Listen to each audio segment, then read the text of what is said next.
Hi friend, আজকে তোমাকে দেখাবো একটা নতুন সমস্যা, অ্যাপাচি 160 বেসিক্স।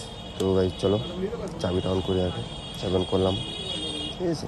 কিল সুইচটা অন করবো আর আপনাদেরকে দেখাবো গাড়িতে কারেন্ট নেই। তো আপনারা দেখুন সেলফ মারছি, ঠিক আছে, কিন্তু গাড়িতে কারেন্ট নেই।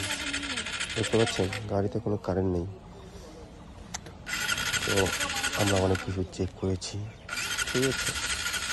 এটা ফিউল পাম্প, ট্যাঙ্ক, ইঞ্জেক্টর, ঠিক আছে, সব কিছু চেক করেছি, কোনো ফল্ট পাইনি, ঠিক আছে।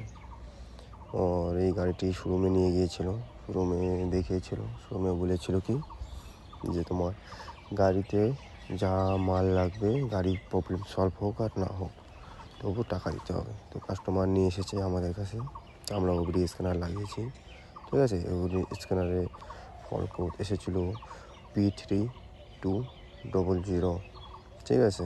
এটা ফল্ট কোড, এটা রিজন হচ্ছে ইগনিশন কয়েল, ঠিক আছে। তো আমরা প্রথমে ওবিডি স্ক্যানারটা লাগিয়েছিলাম, ঠিক আছে। ওখানে যে ফল্ট কোডটা এসছে সেটা আমরা রিসেট করেছি। রিসেট করার পরে আমরা আমাদের যে ইগনিশন কয়েল এসে ওরা লাইনটা চেক করব।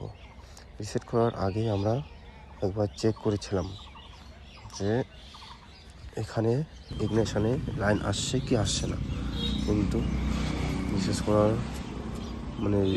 রিসেট করার আগে আসেনি। রিসেট করার পরে আমরা এখন চেক করব। আমাদের কাছে সেম গাড়ির বর্তমানে ইগনিশন কয়েল নেই, তো সেই জন্য আমরা এখন একটা গ্ল্যামার বাইকের ইগনিশন কয়েল লাগিয়েছি। তো আপনারা দেখতে পাচ্ছেন আমরা লাগিয়ে ফেলেছি আমাদের। তো এবার আমরা সেলফ মারবো, আপনারা দেখবেন গাড়িতে কারেন্ট আসে কি আসে না। দেখতে পাচ্ছেন আপনারা গাড়িতে কারেন্ট চলে এসেছে, আর গাড়ি এখন আমরা স্টার্ট করবো। দেখো গাইস, গাড়িটি স্টার্ট হয়ে গিয়েছে, ঠিক আছে।